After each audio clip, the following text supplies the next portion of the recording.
বাংলাদেশ জিততে গেছে, এবার ফালাফালি শুরু করেন।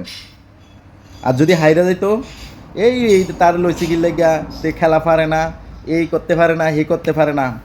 আসল কথা হইল, বাংলাদেশ প্রথমে শুরুতে হারার পথে, আবার মাঝখান দিয়ে একটু বড়সড় হয়েছে তৈদ্রিদর কারণে, আবার লাস্টে দিয়ে মানুষকে মানে আতঙ্ক ফালাই দিছে। তবে তৈদ্রিদ যে খেলাটা খেলছে, এই খেলাটা জায়গা মতো খেলছে, কারণ যেই জায়গার তৈরিতে আসিল এই জায়গার ভিতরে মানে যদি এই টাইমে যদি না বাইরেতো, তাহলে লাস্টে বাইরে না আশা করলে উইকেট থাকলো না। তো হৃদয় ভালো একটা খেলা খেলছে আজকে।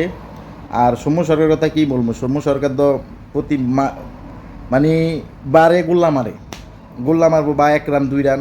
আসলে জানি না বিসিবি কী কারণে লয় সৌম্য সরকারকে, বা এটা জানার বিষয় না। কিন্তু বিষয় হলো মোহাম্মদুল্লাহ আর তহিদ হৃদয়ের কারণে আজকে কিন্তু ম্যাচটা জিতছে। আর মোস্তাফিজের বলারদের অবদান তো আছে। প্রথমে মানে 50% বলাররা বাংলাদেশকে জিতেই দিছে। পরের এই 50% এই ব্যাটসম্যান, এই 6-7টা ব্যাটসম্যান মানে 50%রও মানে 100% বানাই লিছে। তো আর কি বলবো, বাংলাদেশ ম্যাচ জিতছে, এটাই অনেক খুশি। এখন আর কি বলবো। আর যারা যারা বাংলাদেশকে সাপোর্ট করেন অবশ্যই ভালোভাবে সাপোর্ট করবেন। বাংলাদেশের ম্যাচ জিতছে, এটাই আলহামদুলিল্লাহ। এখন বাংলাদেশের মানে ম্যাচ জিতলে বাংলাদেশের যে খেলোয়াড়গুলো মারলেও সব কিছু মাপ, কিন্তু ম্যাচ হারলে অনেকে গালাগালি মুলাগালি আছে। এটা জেন্টালম্যান খেলা, মানে ক্রিকেট হলো ভদ্রলোকের খেলা। আপনার আজে বাজে গালি বা গলাদা, এখন আজকে দেয়া যায় সৌম্য সরকার বালা খেলে নাই, এরপরে দিয়া যারা যারা ভালো খেলে নাই তারা কিন্তু আর কি না, শান্তও কিন্তু আজকে বালা খেলে নাই। তারপরও আগামী ম্যাচে হয়তো তারা আরও একটু ভালো খেলতে পারবো।